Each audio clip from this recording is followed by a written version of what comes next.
Diablo 4 est sorti. Tu veux y jouer, mais une fois rentré dans le jeu, tu te demandes voyons, qu'est-ce qui se passe ici? C'est quoi cet univers-là? Ça part de où exactement? Eh bien, laisse-moi te l'expliquer en seulement quelques minutes. Tu vas voir, c'est assez simple à comprendre. Alors, comme dans n'importe quel univers, tu vas voir, là, j'ai une citation très originale. Au commencement, il n'y avait rien. Ah oui, personne n'a inventé ça avant. C'est la première fois qu'on voit ce contexte-là, bien sûr. Alors, au commencement, il n'y avait rien d'autre qu'une simple perle. Eh oui, une toute petite perle qui a fini par devenir un être quasi parfait du nom de Anu. Donc, Anu, à ne pas faire de mauvais jeu de mots avec quelqu'un qui n'a pas de vêtements, s'il vous plaît, hein, dans les commentaires. Alors, Anu ou Anu, dépendamment comment vous voulez l'appeler, était un être quasi parfait. Donc, vraiment un beau grand guerrier de cristal qui était rempli de lumière et de pureté, mais qui avait quand même, malgré tout, comme n'importe quel être dans l'univers, des défauts, de la noirceur, des ténèbres, bref, tout le tralala. Et là, ben, il décide tout bonnement de l'expulser de lui-même. Sauf que en l'expulsant, tout cet amalgame d'émotions et de trucs négatifs, en fait, se sont amalgamés en un gros dragon à 7 têtes du nom de Tatamet. Si chacun expulsait ses émotions comme ça, puis que ça créait des dragons à 7 têtes, je pense qu'il y aurait plus de planète. Alors pendant un temps, Tatamet et Anu se combattent. Donc on a d'un côté l'ombre et la lumière du côté de ces deux êtres-là. Ils se combattent et à un moment donné finissent par s'entretuer. Et c'est à partir de là que le monde va être créé. La colonne vertébrale de Anu va créer l'arche de cristal qui va être la fondation du paradis, donc des High Heavens, comme on dit en anglais, du haut paradis. Et après ça, ben, le corps de Tatamet va se scinder, chacune de ses têtes va devenir un être à part entière. Donc, les trois Prime Evils, comme on dit en anglais, Diablo, Baal et Mephisto. Et les quatre autres têtes vont devenir Andariel, Duriel, Belial et Asmodan. Donc, les quatre Lesser Evils, comme ils disent en anglais. Et autour d'eux va se créer le royaume de Pandemonium, qui est grosso modo finalement les enfers. Anu, en mourant, a perdu quelques parties de son corps, notamment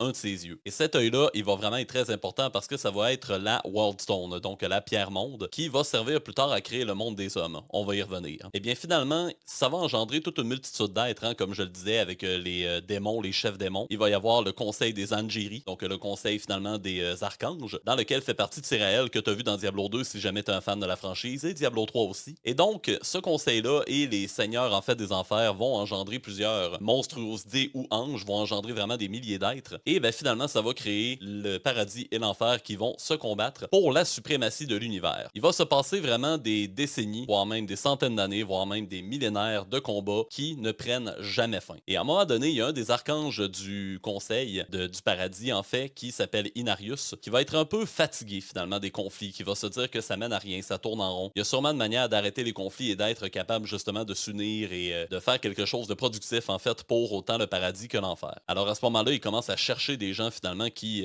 pensent un peu comme lui et il tombe sur plusieurs anges qui effectivement sont comme lui. Et à un moment donné, à force de voyager, il tombe sur Lilith, qui est la fille de Mephisto, qui elle aussi de son côté était un peu écœurée, était un peu tannée finalement de ces combats-là incessants. Alors elle de son côté a réuni de nombreux démons, Inarius de son côté réunit de nombreux anges et chacun des deux camps joyeusement vont s'unir ensemble et vont essayer de se créer un petit paradis terrestre, un petit sanctuaire. Sanctuary, donc le nom de l'univers en anglais dans lequel se déroule la franchise Diablo. Alors ils vont voler justement la pierre monde dont j'ai parlé au début qui était l'œil de Anu, le grand être de lumière. Et avec la pierre monde, ils vont créer le monde de Sanctuary, donc grosso modo le monde de l'humanité, où se déroule toute l'action. Et ils vont le protéger en fait d'un halo, d'un espèce de bouclier pour tenter de les protéger, de le cacher en fait des yeux des enfers et du paradis. Donc à ce moment-là, Inarius et Lilith, qui se trouvaient pas désagréables physiquement probablement et qui trouvaient qu'il y avait quand même quelques petits points communs, après une coupe de date et une coupe de verre de vin et un petit party ici et là, ben ils finissent par s'accoupler et former la base de l'humanité, c'est-à-dire les Nephalem.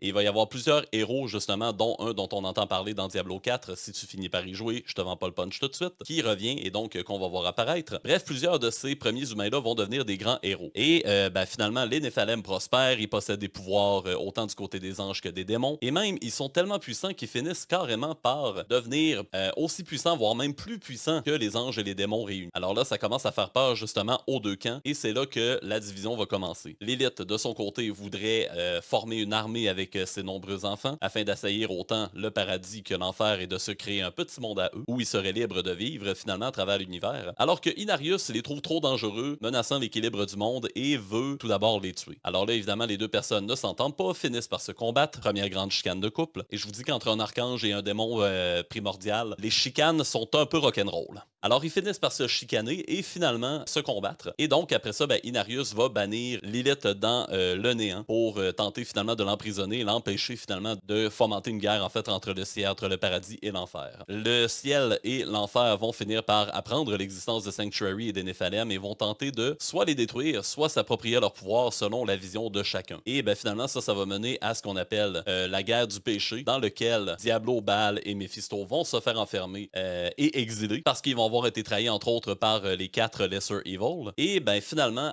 grâce aux Oradrim qui vont être formés plus tard en fait, sous la gouverne de Tyrael, leur âme va être enfermée et disséminée à travers Sanctuary pour que, évidemment, personne ne les retrouve. Chose qui n'arrivera pas et qui va mener aux événements de Diablo 1, Diablo 2 et Diablo 3. Les pouvoirs des Néphalem étant tellement dangereux, Inarius décide à ce moment-là d'aller exterminer ses enfants, les Néphalem. Il fait preuve de compassion pour ses nombreux enfants et décide de ne pas les tuer, mais plutôt d'utiliser la pierre monde pour définitivement supprimer leur pouvoir. Ça va donner des humains lambda, un peu comme nous aujourd'hui en 2023. Donc finalement, des humains tout à fait normaux, pas de pouvoir. Donc là maintenant, les Néphalem n'étant plus une menace, plus personne ne veut les exterminer ou s'approprier leur pouvoir. Et Inarius, de son côté, va tout bonnement former une religion de lumière autour de la cathédrale de la lumière. Et alors maintenant, qu'est-ce qui se passe dans Diablo 4? Bien, c'est simple.